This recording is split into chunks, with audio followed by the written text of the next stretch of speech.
Well, good morning, everyone. How are those breakfast burritos today? Good? Thank you very much. Well, thanks for joining us and for supporting the Chamber. Champagne's, I'm Tina, I'm the GM of Champagne's Bistro and Deli, and I also want to thank my crew that's here with me today, my sister Terry, she and her husband own Champagne's, and Miguel and our senior staff, and my dear friend Linda Blackford.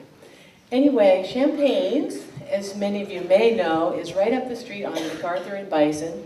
We're family owned and operated for the last 25 years. And we serve breakfast, lunch, and dinner. And it's great American comfort classic food. Homemade recipes, and we've had so many wonderful customers for years. We serve breakfast, lunch, and dinner, and we do catering. And another unique thing about Champagne's, or kind of a unique hybrid, in that in the daytime, for breakfast and lunch, we are fast casual, where you would order and pay at the counter, and we bring the food to your table, and we really have very, very busy in the morning, on the weekends for breakfast. But at dinner time, we kind of transform into a full-serve restaurant, where you're greeted and seated by a hostess, and then a server takes your order at the table. So anyway, I would also really like to call your attention to the fact that we have a beautiful garden patio. And this time of year, when people have Christmas parties, office meetings, family events, you can reserve our garden patio. There's no fee. You just order off the menu, and it's a wonderful venue for family events, meetings, etc. So please consider us when you are thinking about that type of event, because it's a wonderful venue. It's cozy and intimate, and yet you're not closed in. So stop by on your way out and pick up one of our menus, and I thank you so much for letting me talk with you for a few minutes. Thank you, Tina. Champagne's, and it's a great place. I hope you all will patronize the restaurants that are so gracious to provide us with food for this meeting. So without further ado, I would like to introduce, first Steve Rosansky is going to come up and tell us who all's here. Everybody's here. Thank you, Dorothy. And thank you, Tina, for bringing the delicious food and the whole crew back there. We actually just used you for catering for our board meeting. It was excellent. Thank you.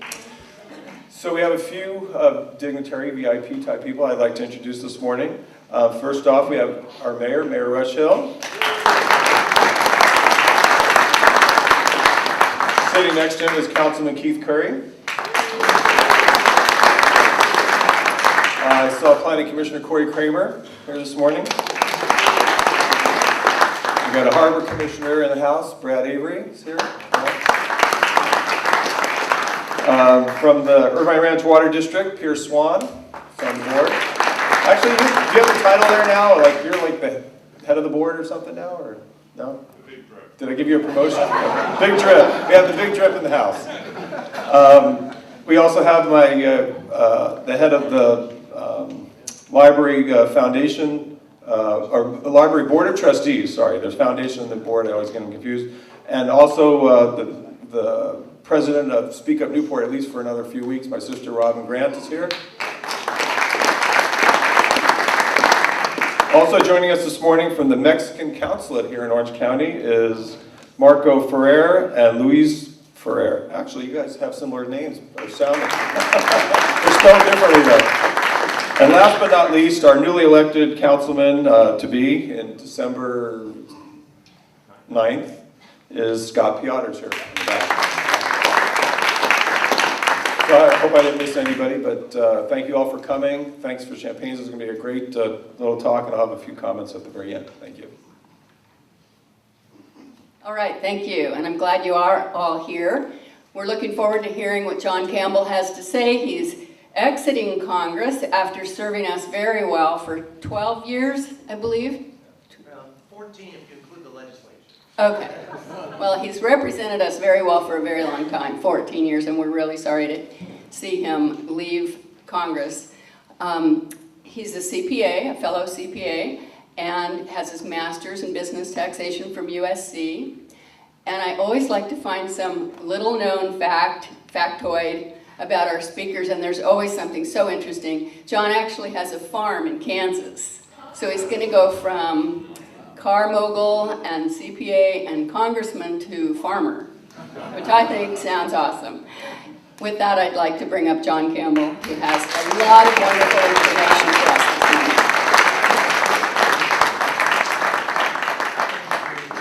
Thank you. You know, let's see, I guess I normally wander around, if those of you who've heard me talk before, which is most of you, but I'll stay put since this is where the microphone is and there's a camera there. But you know, it's always great to be introduced by a fellow CPA because in Congress right now there are 8 CPAs, which is pretty good. There are a little over 250 attorneys. I consider it a fair fight. So let me get into a little bit, because I know I'm going to leave plenty of time for questions about whatever you want to know about, because undoubtedly whatever I speak about will not include that. So there was an election a couple of days ago, and from the perspective of this Republican congressman, that election went pretty well. And it went, frankly, much better, I think, than anyone expected or anticipated. One of the things that will be interesting in the future is when we're going to have to analyze polling. And, you know, back in the old days, polling was quite accurate because everybody had a hard phone at home. They were generally home at night. You could call them. They would answer the phone because there was no caller ID. They would answer your questions, and polling was pretty accurate. And if any of you took statistics in college or high school, as I did, you know that statistics is mathematics. It works. But it only works if the sample is a correct sample of what you're trying to test. So if you don't sample the people, an example of the people who are actually going to vote, then your polling will be off, and that's becoming more and more difficult to do. And when you look at a number of these races out there where the polling was off by 10 and 15 points, and some of the polling, and that's the best polling, some of the polling off by 20, 25 points, we clearly have methodology that's going to need to be revised. So there were all kinds of races that came out in different ways than we thought. One of the things, Speaker Boehner, I'm actually missing to be with you all this morning. I'm missing a conference call with him right now, but that's all right. He'll stay in Washington, I'll stay here, so there you go. So that's the choices you make. But he told us all on a conference call the other day, you know, don't spike the ball if this thing goes well. And it did go well, and I'm definitely happy. But we frankly shouldn't spike the ball. Any of you watch College Game Day on ESPN on Saturday mornings, college football fans?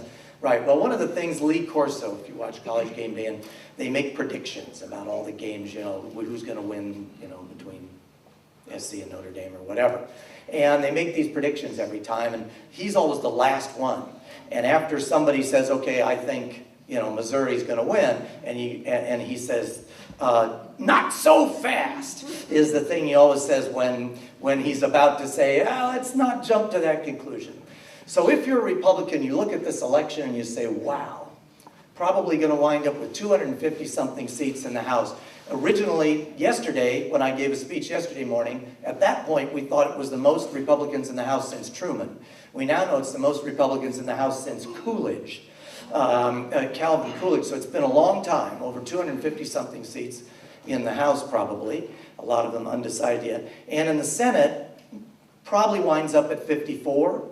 You know, good, comfortable majority. So you're thinking, wow, this is great.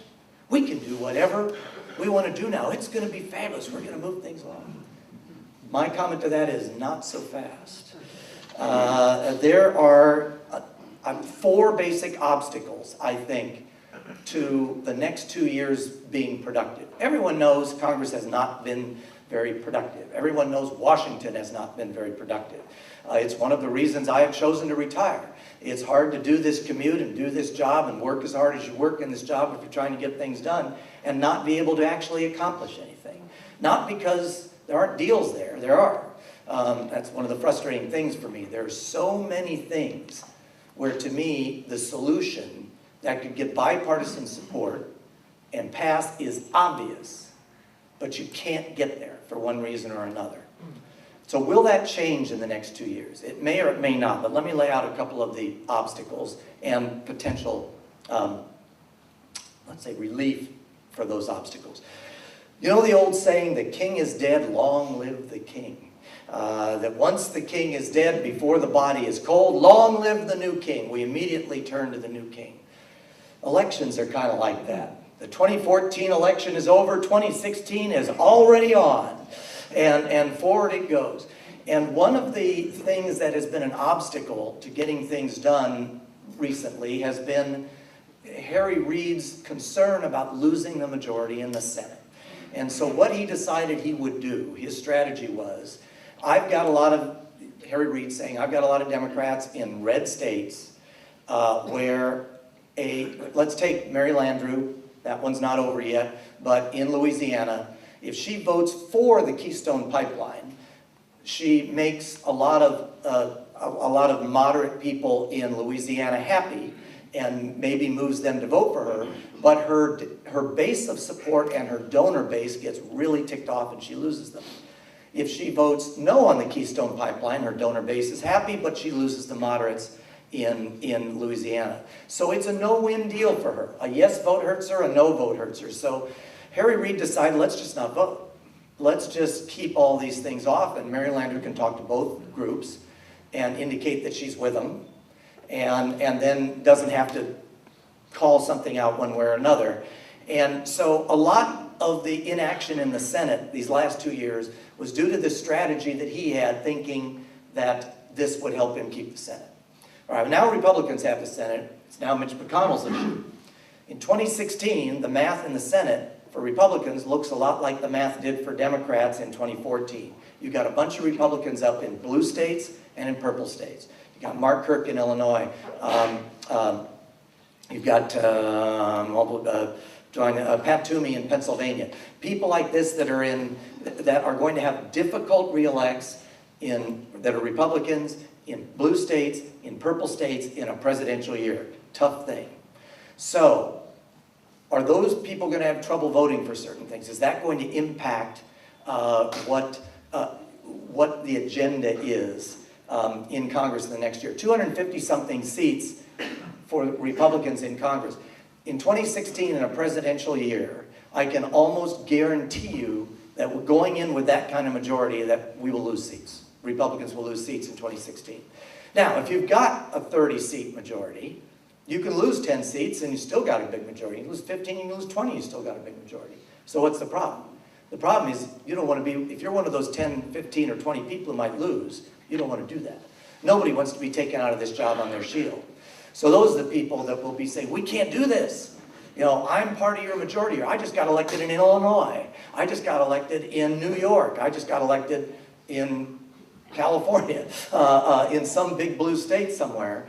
And we can't do this because I'll lose my election and I don't want to lose the election. So, so the fact that 2016 is still there is one of the obstacles. But I think perhaps the way to break through that might be Harry Reid's thing didn't work.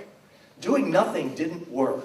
And I think you can see it and feel it out there that the public is tired of doing nothing. They do want solutions. And they do want people to work on solutions. So perhaps actually the best political strategy for 2016 is to actually get work done. And so that may help. Another obstacle is the president. Anybody hear the president's speech yesterday? Yeah. It was unbelievable. I mean, there's no way to put lipstick on this pig. They lost. They lost badly, okay? There was no way. We lost in 2012. I mean, elections come. We lost in 2006. We lost in 2008. We've had several wave elections now where one side or the other has a good night. And it wasn't very divided. But for him to say the things that he said, he basically said, no, 67% of eligible voters, no, he didn't even say registered voters, eligible voters. He's basically saying anybody 18 or over that's present in the United States didn't vote. And he presumes that all those 67% won his agenda. And so therefore he's standing for them. the 67% of eligible voters who did not vote, who all want what he wants, and so he's not changing a bit. Well, that is not encouraging. This president has not made deals. I've worked with the White House on some things. Just a brief anecdote. The International Monetary Fund, which comes under the committee I'm chairman of, he wants to send them $65 billion more taxpayer money. I don't want to do that, so we blocked it. So he really wants it because he thinks it embarrasses him. So the speaker came to me some months ago and said, you know, what if we trade it for something? And I said, hey, you can trade it for something. Just get something good. If we can get something good, we can trade it. Give the president his IMF. He gives us something we want. He doesn't. The speaker went and offered him 3 different things. No, no, no. And then it was like, well, what do you want? Well, I just want the IMF. Well, no. We disagree on that. We're just not going to give it to you, $65 billion for nothing in our view. We're just not going to do that. I had a meeting with the White House just a few weeks ago again, and they came in and, you know, we really just want you to do this. No, I'm not going to do this. And we offered you deals, 3 different deals, and you said no, and you didn't have a counter. What is this about? He doesn't know how to make a deal. It's a problem. Okay, how could that be busted through? Well, one thing is, if he gets pressure from a lot of people in his party, if he stands too hard line on a lot of this stuff, if a lot of the bills that go to his desk have Democratic support, which, remember, even if there's 54 Republicans in the Senate, you've got to have 6 Democrats to pass anything. 6 Democrats to pass anything. And a lot of the moderate Democrats just lost. So you're going to have to get 6 Democrats that maybe aren't particularly moderate, aren't worried about re-election, aren't in a red state, to go along with you to make something. So almost by definition, if it lands on the president's desk, it's going to have to be bipartisan. And if there's some bipartisan issues there and he doesn't want to support them because he's being absolutist about it, you know, maybe his party pushes him. And there's one other wild card. Joe Biden. I know, because of his gaffes, he can be a laughingstock. And I know when you say he wants to run for president, most people say, oh, you got to be kidding, Joe Biden. But he does. And it's one of the things out there. There are people in this line of work, they get up in the morning, comb their hair, and they look in the mirror and they hear Hail to the Chief playing around them. And Joe Biden is one of those people, and you can't talk these people out of, they think they want to be president, they think they ought to be president, they think they will be president. And Joe Biden is one of those people, but the one thing about Joe Biden is Joe Biden will make a deal. You can make an agreement with Joe Biden. And back when the tax bill was on deadline a few years ago, back in 2012, I guess it was, the president and Harry Reid and John Boehner could not make a deal because she wasn't on anything. There have been numerous attempts with numerous people, and no one yet has been able to make a deal with this. But who made a deal? Mitch McConnell and Joe Biden. They went off by themselves, the 2 of them, and they made a deal. So, does Joe Biden become somebody that Mitch McConnell can work with again to make some kind of a deal? And does Joe Biden, if he wants to be president, want to distance himself from a very unpopular president, particularly if he's trying to run against another person from the Obama administration, Hillary Clinton? We'll see. A third problem that with getting things done. When people say, why haven't you gotten a lot of stuff done? One of the things I think is there's a leadership void. President is not a leader. He doesn't move people. Even if you're a Democrat and you're a liberal and you believe in his agenda, and many people do, there's a clear understanding he has not worked well with Congress, even with Democrats in Congress. They don't like him. He just hasn't, he's not good at this. And so he hasn't worked well at it. Harry Reid is clearly not a leader. I love John Boehner, but he has managed our conference. He is a manager. He has not been a leader. He has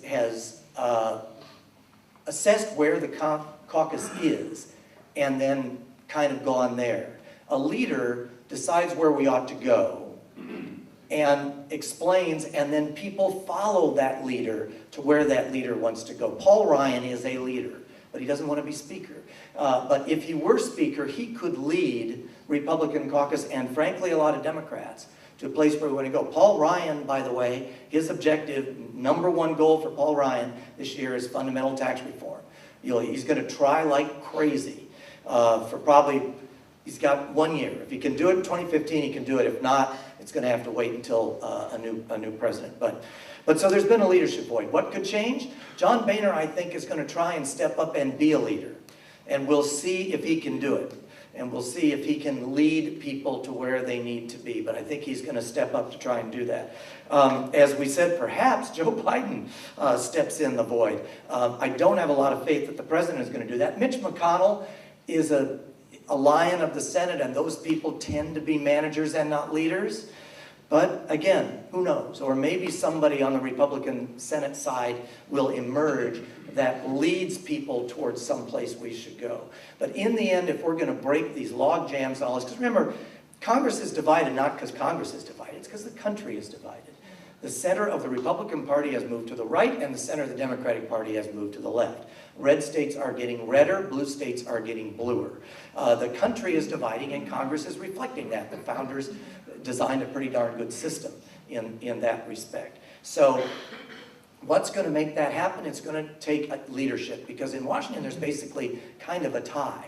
I know we had a big night, and right now it looks like red is winning in terms of the overall country, but in 2016 in a presidential, it'll slide back some the other way, and so we'll see. It's states are not divided, like California is not divided very much, solidly blue state, but the country is pretty much divided, and it will take leadership to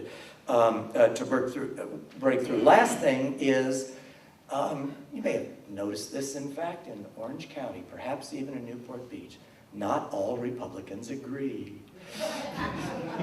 with each other. Shocking, huh? Absolutely shocking. But the one thing when you have a big night, like we did Tuesday night, every single person is sitting there saying, wow, now I get to put through the agenda I've always wanted to put through because we've got 250 people. The problem is the agenda I want to put through may be different than the agenda this member of Congress wants to put through, or that member of Congress wants to put through, and that member may vociferously disagree with my agenda and vice versa. So those divisions are there, and they will become, well, they are already apparent, but they will become even more apparent. Presidential aspirations will start to kick in over on the Senate side, as some people take positions not necessarily because this is the best policy position, but perhaps it's a good place to jockey for your presidential ambitions. So trying to get all of that to work out will be very difficult. And I have seen these fights in this caucus over 10 years, and let me tell you, they can get really, really personal and really, really angry. When someone on the more conservative side stands up and says, darn it, we're standing on principle, we're going to do this and only this, and this is what we're going to do, or I'm not voting for anything you guys, and my other 50 people will walk, and you won't get this thing through at all, and somebody gets up who says, you know the reason we're in the majority? It's because I'm from Pennsylvania and I got elected in a district that Democrats have won for the last 40 years. And if I vote for stuff like this and we do stuff like this, I will not get reelected and you will not get that majority. And what you're doing is poisoning the Republican Party. I mean, it can get very, very angry and very difficult. You've got to work through those things. And so, how do you break through that? You've got to find some place where, now you don't have to have, if it's 250, whatever, you don't have to have all 250, obviously, but the people who don't vote, who vote against something, either because it's too conservative or it's too moderate, if it's going to work, they can vote no, but what they've got to do is vote no quietly, not poison the well for all the people who voted yes, in order to help make this thing go through. So can that happen? It can happen, but it takes leadership, getting back to that. So, you know, before a football game, there's lots of football analogies, aren't there? Before a football game, you know, there's all the analysis, you know, people sit down and there's going to be this in the secondary and there's going to do this and, you know, and you analyze all the matchups and everything else, but at the end of the day, you got to blow the whistle, kick the ball off, and play the game. And that's the only way you know how it's going to turn out. And same thing here. January 3rd or 4th, I think it is, the new Congress gets sworn in. What the Speaker and Majority Leader Kevin McCarthy are trying to do, and I totally agree with this, is in the lame duck session that I'll be in, clear the decks on everything on deadline so that when they start January, there's no budget about, government shutdown looming, no tax cliff looming, none of these things that we've had continually in my time in Congress. Get rid of all those things so that they can march forward on a positive agenda that is not deadline driven, but is need driven. And that's what they want to try and do. And they understand they have a window that basically, if you want to get something done, you certainly have to get it done in 2015, but you have to get a lot of momentum on it before the August recess. So they'll be working really hard from the beginning of January through to the beginning of August to see what they can move and what they can move through. And we'll see how the game gets played. And we'll see what happens. I have to tell you that I'm not optimistic that the good side of these four things is going to occur, but I am hopeful that the good side of these things is going to occur, and maybe it will be a mixed bag. Maybe they find, well, guess what? Maybe we can do fundamental tax reform, but on a whole bunch of other big issues, it's just a bridge too far, and those are going to have to wait for a new president. So that is how I see the next 2 years. And you know what? I'll be just like the rest of you, watching it. So, questions? Yes. John, to use another football analogy, who would you rank as the top four candidates on the Republican side for president in 2016? Oh boy, it's a big field, obviously, right out there, and I don't know. First of all, I don't think it's going to be a senator. As much as Rand Paul wants it, and Marco Rubio wants it, and Ted Cruz wants it, I think those three are actually not in the top four in the end, even though they get a lot of press and a lot of people will talk about them. I do think there are some names that could be mentioned that haven't been mentioned once. Obviously, Scott Walker had a heck of a night, and if he's interested, he would run. Also, Paul Ryan, now they're both from Wisconsin, so they're not both going to run. It's going to be one or the other. And it could be neither. But Paul doesn't want to be speaker, but he wouldn't mind being president, but he's not sure this is quite the right time for him to pull the trigger. But those are a couple of names that are out there. John Kasich. John Kasich won Ohio by 30 points, 30 points, in a purple state, in a state that Mitt Romney lost and John McCain lost, and he won it by 30 points. The reality is, with the red-blue state thing, electoral college math, if a John Kasich was the Republican nominee and he puts Ohio away, if Republican wins either Florida or Pennsylvania, it's over. You're president. It's over. You just do the math. And so picking somebody that can take Ohio or take Florida is a big deal, if you can sort of put that away, if they're popular in that state. Now, Jeb Bush is obviously being talked a lot about, and Mitt Romney I don't think is completely out of the picture. But it will be one or the other. It will not be both. Jeb won't run if Mitt runs. And so that's a name, those are names that are out there as well. And, there's Bobby Jindal down in Louisiana. Can somebody like that catch fire? That's not on the top of somebody's list. It's a very open year and a very unusual year, I think.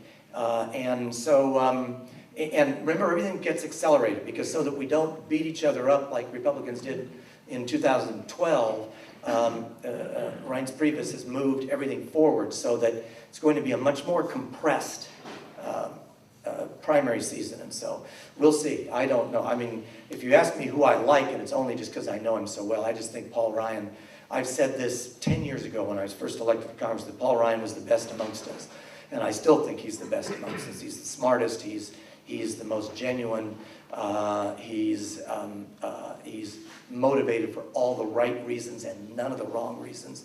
And he's young, he's good looking, he has a fabulous family, he's Catholic, and he's from a purple state. So he's got a whole lot of good things for a Republican candidate. And he's my personal favorite, and if he ran, I'll be behind him, but I don't know that he will.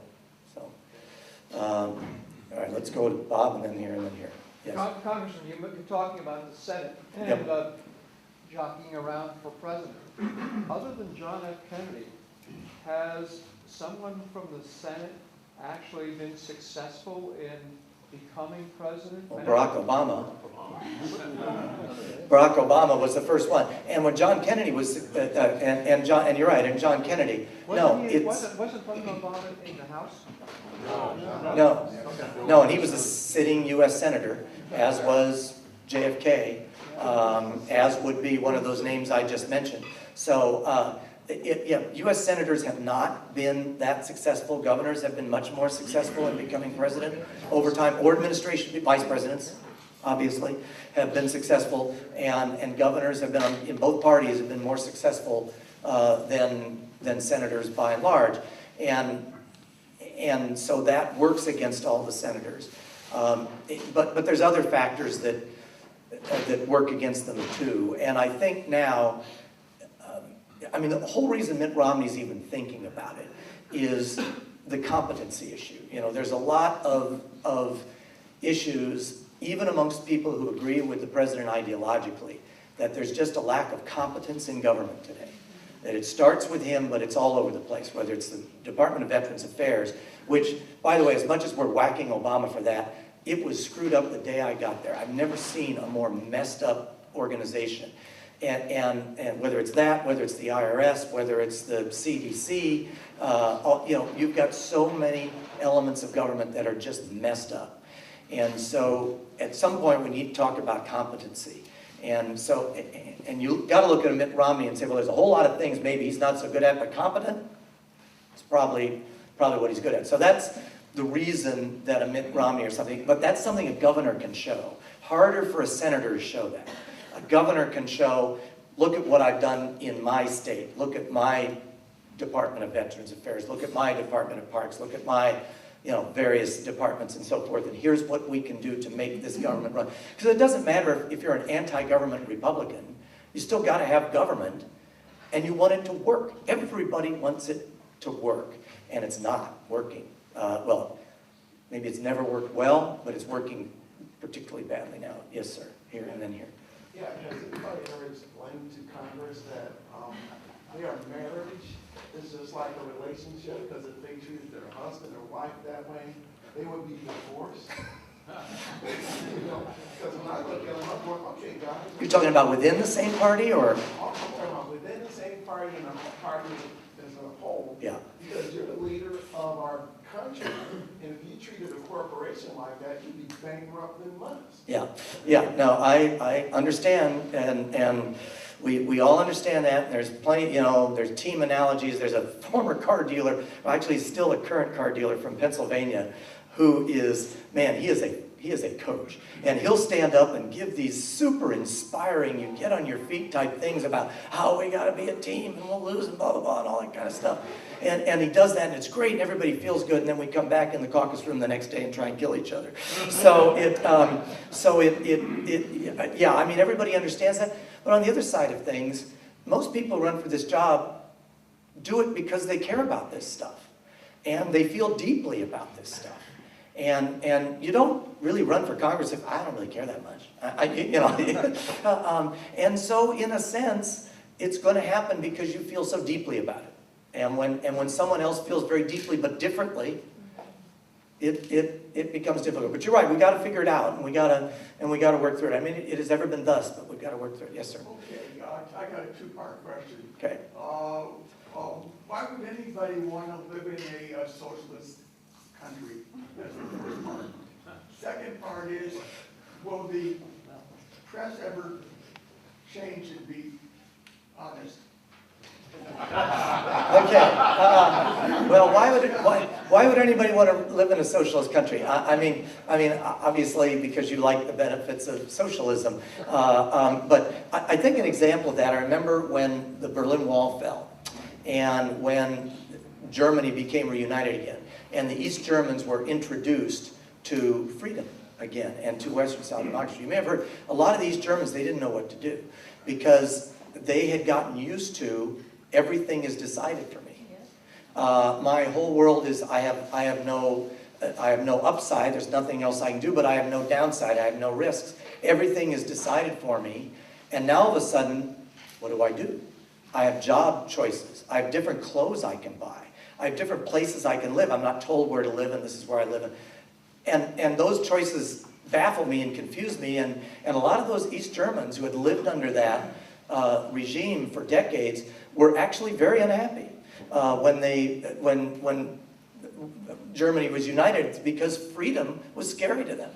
So I guess that's part of it. What was the second question again now? The press. Oh, the press.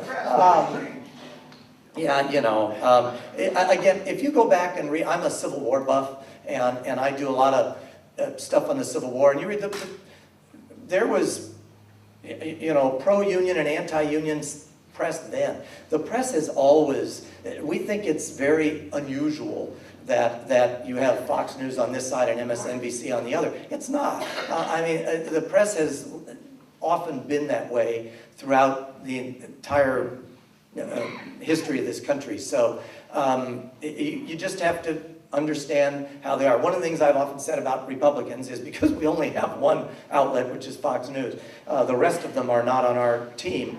And I just explain to people, you know, it's the way it is. I mean, you're not going to change it. We talked about Kansas, right? I have a farm in Kansas. Kansas is the opposite of California. Every statewide office, every federal office is held by a Republican, and the Republicans have an 80% majority in both houses of the legislature, okay? That is a pretty Republican state. The press in the three major towns, Wichita, Topeka, and Kansas City, is incredibly liberal. They did not endorse a single Republican in any race this year. And in a state that's, so they lost 100% of their endorsements. But it's the press. Here it is in the middle of one of the reddest states in the country, but the press is super, super liberal. They ripped on Sam Brownback, Governor Brownback, and Pat Roberts continually, all the time, because that's the way the press is. So what I tell my colleagues who want to change that is, they say, look, it's kind of like football again. We are a team that is always playing an away game. The crowd, which is the press, is always cheering against us. And when we screw up, they cheer, and when the other team screws up, you know, and they try and influence the officials, and that's just the way it is. But guess what? You can still win in the other team's ballpark, and that's what we showed on Tuesday, and that's what we got to do, is win in the other team's ballpark. Okay, Homer. Congressman, yesterday President Obama said that he wanted, if an immigration bill was not passed in the next 2 months, Yeah. he was going to go executive order. Yeah. What can Congress do if that happens? Yeah, you know, I hope he doesn't do that. But he probably will. I hope he does lots of things that he winds up doing. But you know what's interesting is on MSNBC, on CNN, Tuesday night, is it Candy Crowley? She's that very, very liberal reporter that slanted one of the debates for Obama against Mitt Romney, and she is unabashedly not neutral. And she said Tuesday night that if Obama did an executive order on immigration, that would be the equivalent of opening the door to the Republican caucus room, throwing in a live brigade and shutting the door. Throwing in a live grenade and shutting the door. And it would be. People will be pissed. I mean, it will be him basically saying, I'm not even waiting till the new Congress gets sworn in, let's assume you want to tackle immigration. You got to get that new Congress sworn in. The committee's formed up. One of the things John Boehner is big on is regular order. Bring a bill through committee. You know, it's going to take some months. If he doesn't give this new Congress those months to work on that, and basically says, I don't care.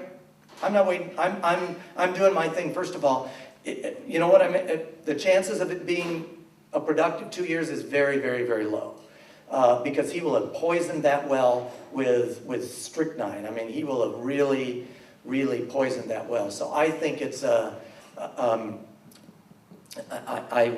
know he basically said yesterday he's going to do it, and And if he does it, I have to think he's just thinking about 2016 politics, and that he thinks somehow this is going to help him help Democrats with the Hispanic vote in 2016. But it will make it a much more difficult 2 years. This is a difficult issue. It's always been a difficult issue. Why didn't Obama tackle it in his first term? Because it's a difficult issue. And it is a hard thing to work through. And it does need to be worked through. It's one of those things where the one thing that brings everybody together is everybody agrees the current system sucks and that it has to be changed. Now, there's disagreements on how to change it. But it's a good start when everybody agrees it must be changed.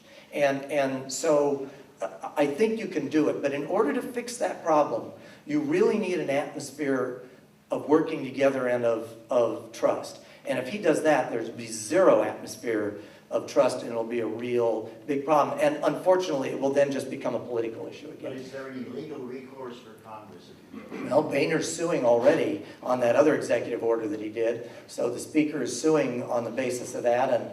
And you know, when the president does this stuff, you know how slow the court system works. He knew what he was doing. He gets it through, and even if it's overturned, he'll be out of office by the time it's overturned, so it won't matter. So that's unfortunately why he did this. Pierre? Yeah. Yes, Congressman, two things. First of all, when you were talking about president, some of these people are in the purple states that have a Democratic governor. Are we willing, or is the party anxious to sacrifice those people because they won't get reappointed? You won't get a Republican appointed in a Democratic state. Is the party willing to sacrifice? I don't understand. Well, if you're a Republican senator, Yeah. in a Democratic state and you run for president. Oh, okay. So yeah, it's somebody running for president. So you are Rand Paul, who is running for president in Kentucky, or John Kasich. Well, no, John Kasich, governor. He's governor of Ohio. But Rand Paul is in Kentucky, and the governor of Kentucky is a Democrat. So if Rand Paul runs and loses his seat, then yes. But sometimes what happens is you pass laws in the legislature that enable you to run for both. And they have done that in some states in order to help their native son or daughter run for president. So that kind of thing can happen. Second question. The second thing was, both of from what I understand, both the caucuses in the prior few years have, when they meet in their planning session, have decided that they're going to make it difficult for the other party to have any wins. And there's been a real blocking strategy that comes out of the caucus. Is that likely to happen on both parties, or the Republican Party at least, on a going forward basis? I don't know that you come out of caucus meetings determined to keep the other side from having any wins. I think you come out of caucus meetings trying to move your agenda forward and the things you believe in, and they happen to be quite different, as I mentioned, as Republicans move right and Democrats move left. They just happen to be quite different between the two parties right now. So I don't think there's any of that. One thing that's clear, Kevin McCarthy, I believe, one of the very good things he's going to do is that we've always had a caucus meeting, then the Senate Republicans have a caucus meeting. They're different days, they're different times. Our calendars are different. They're planning to align the calendars so the Senate and the House are always in together this year, and they are also planning on having a joint caucus meeting so that it's not a Senate Republican agenda and a House Republican agenda. It is a congressional Republican agenda. Because I think one thing is clear is that if we Republicans want this majority returned in 2016, we have to show the public that we can govern. And I think it's really not about blocking the other side or whatever. We have to show that we can govern. Now, when you're in the minority, and I've spent my 14 years, I spent more time in the minority than in the majority, you want to get the majority back. And guess what? I don't think that's an evil objective. And when I was in the minority, I often said, being in the majority is much more fun, but being in the minority is equally important in a democracy because it's your job to criticize the majority on what they're doing, and and then the people decide. You keep them honest. Otherwise, you have one-party government like we have in California right now, in which case whatever is done is just praised, whether it's good, bad, or indifferent, and no one suggests otherwise. I think the minority has an important role, and if the Democrats don't agree with what they're doing, I believe it is their constitutional duty to say to the public, I think this sucks and here's why. And then let both sides argue it out. So, yes, back there. Yep. Go ahead. Congressman, speaking again of California and as a former member of the legislature, do you have some thoughts on how a Republican California can at least have a fighting chance, not only for statewide office? Boy, I have been so disappointed in so many election cycles in California where we thought we had a chance for this, or we thought we had a chance for that, and it never comes through. I was listening to Dennis Prager, I do a lot of talk radio, and I listened to Salem Radio Network, and he was saying yesterday he thinks California would vote Democrat if Democrats had lit the world on fire. They would still vote Democrat.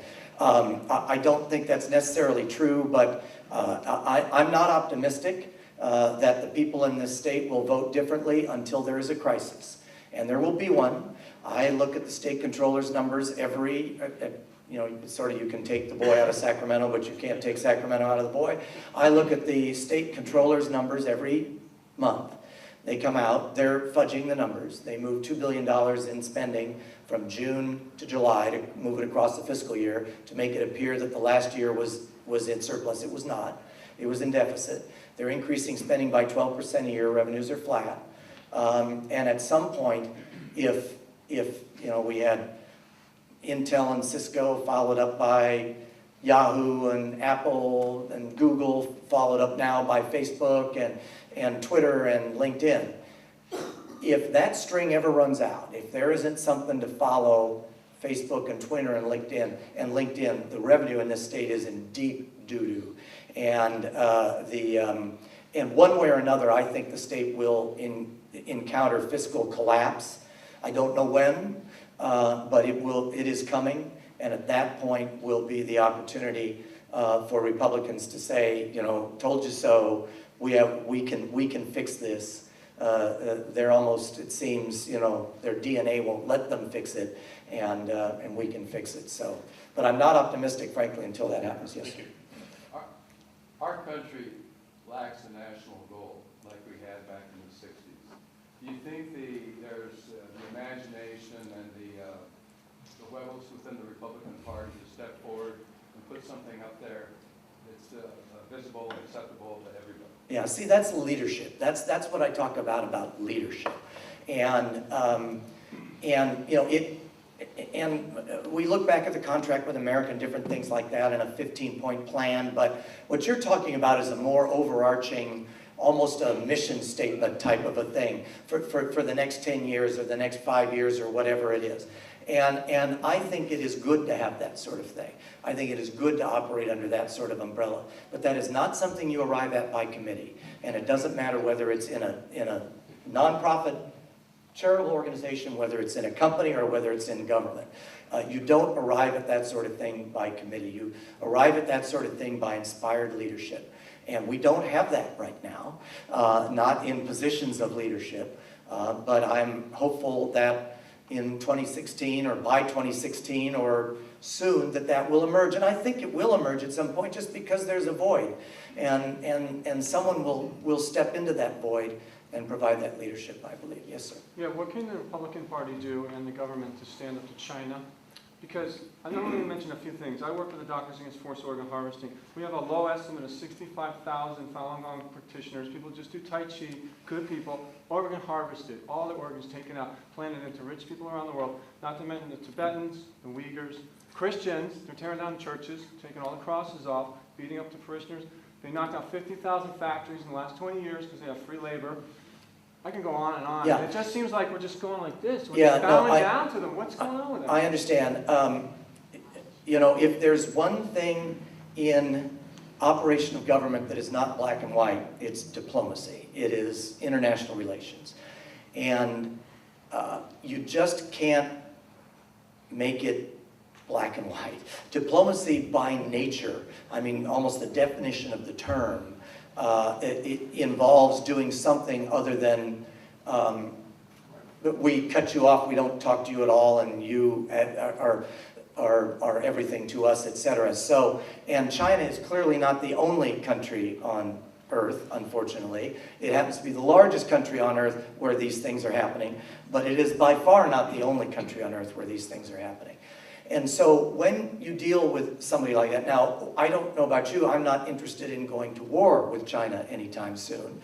And so what we need to try and do is manage these things in a way that gets them to where we would like to see them go without going so far that you wind up creating a hugely antagonistic thing that threatens a war or some other problem. One thing to remember, we look at these other countries and we think China is a big monolith that's doing all this. It's not. They have a lot of internal problems.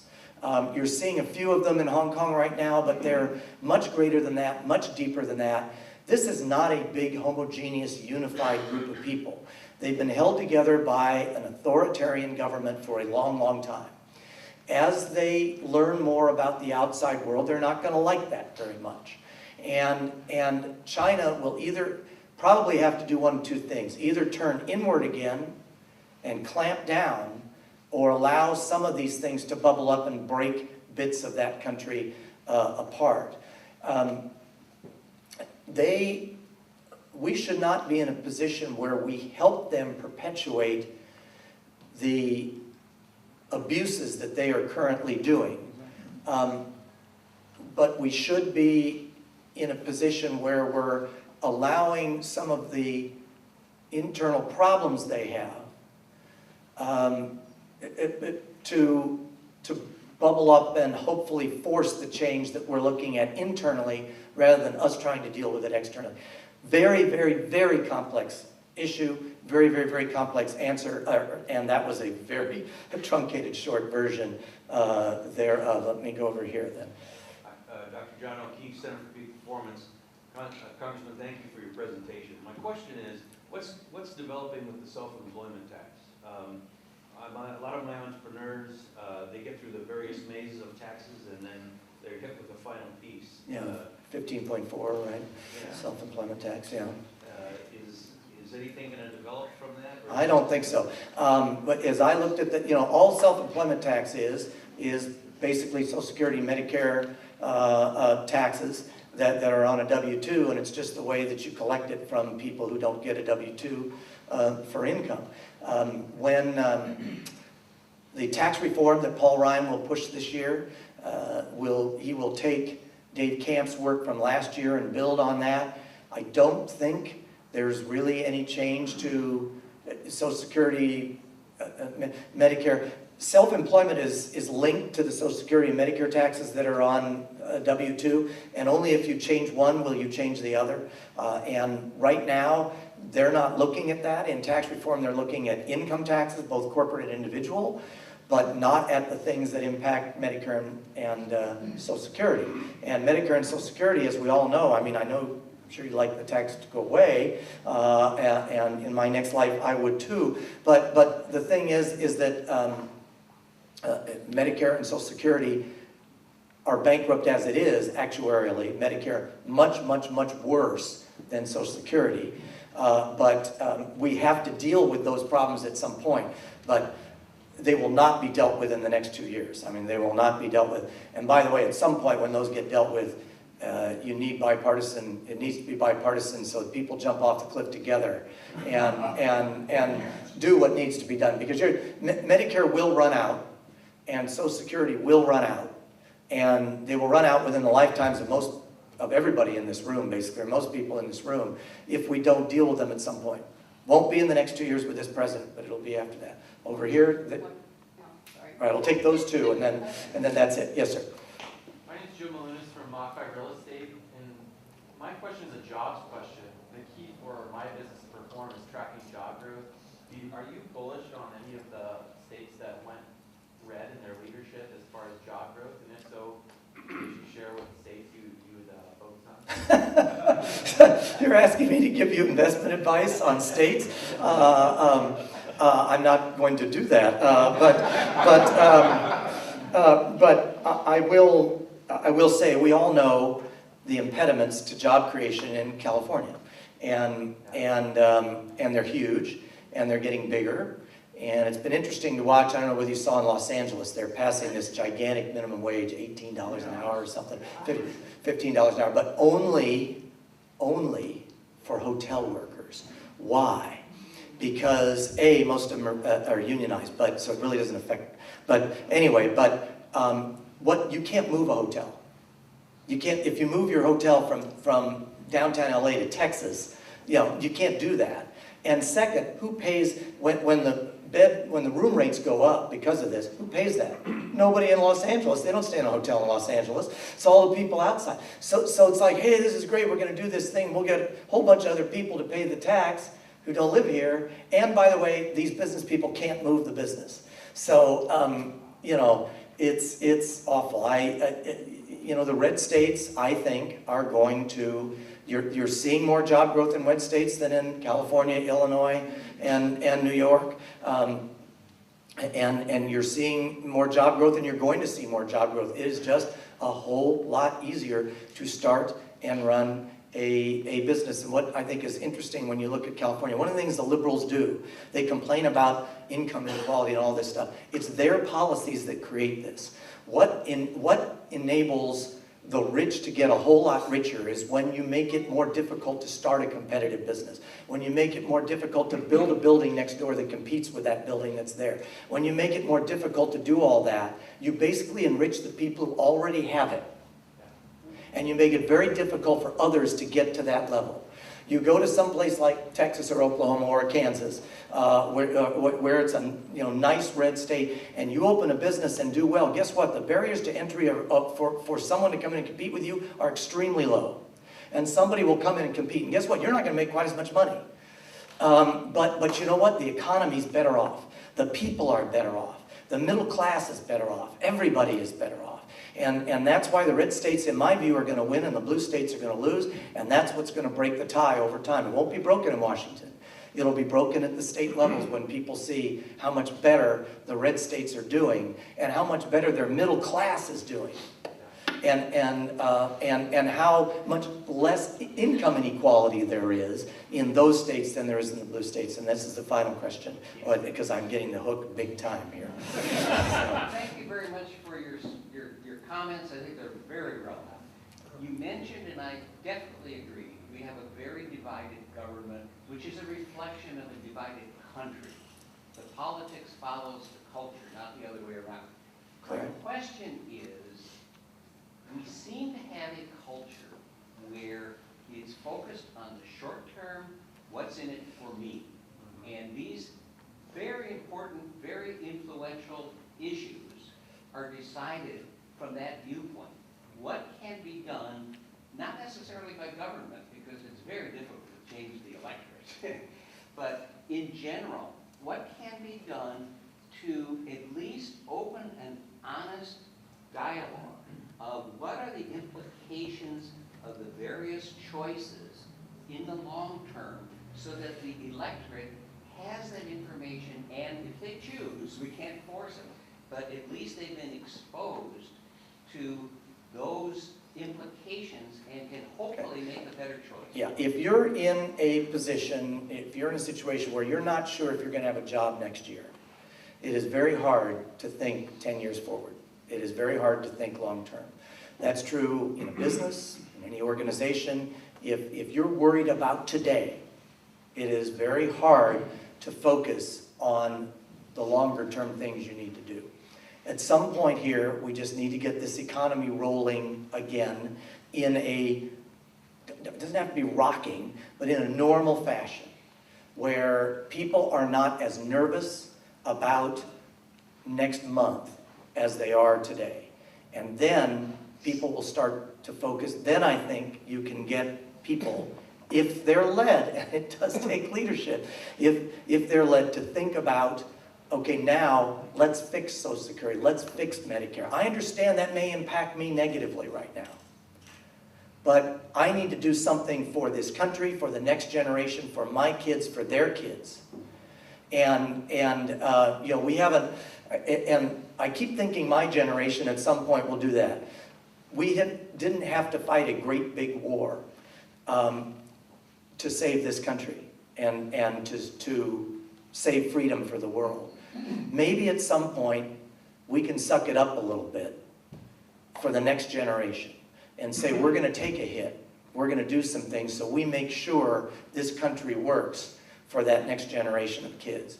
And I think we can get there, and I hope we will get there, but we first got to not worry about tomorrow, in order, and not to worry about next month in order to think about next year. Thank you all very much.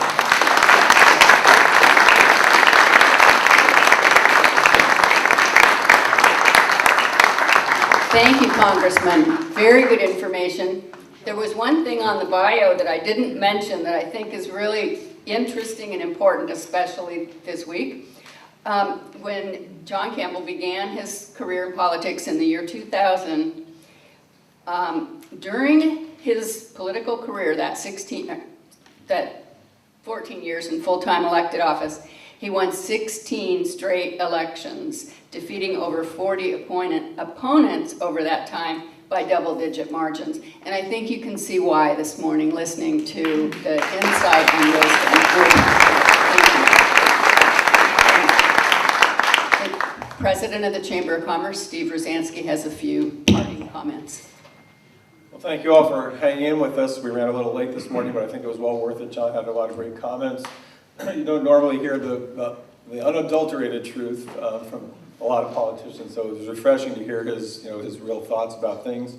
Thanks again to Champagne's for the food. We have a couple of events coming up. I just want to make you aware of. Next week, we're hosting the Citizen of the Year. Nancy and Jack Skinner are Citizens of the Year this year. That'll be at the Balboa Bay Resort. We still have tickets available. We have a mixer coming up at the Winery, the newest restaurant in town. It's a great place to come. It's free for members, and if you're not a member, love to have you consider joining the chamber. If you call the chamber, JV will get you on the list, so you'll get it free as well.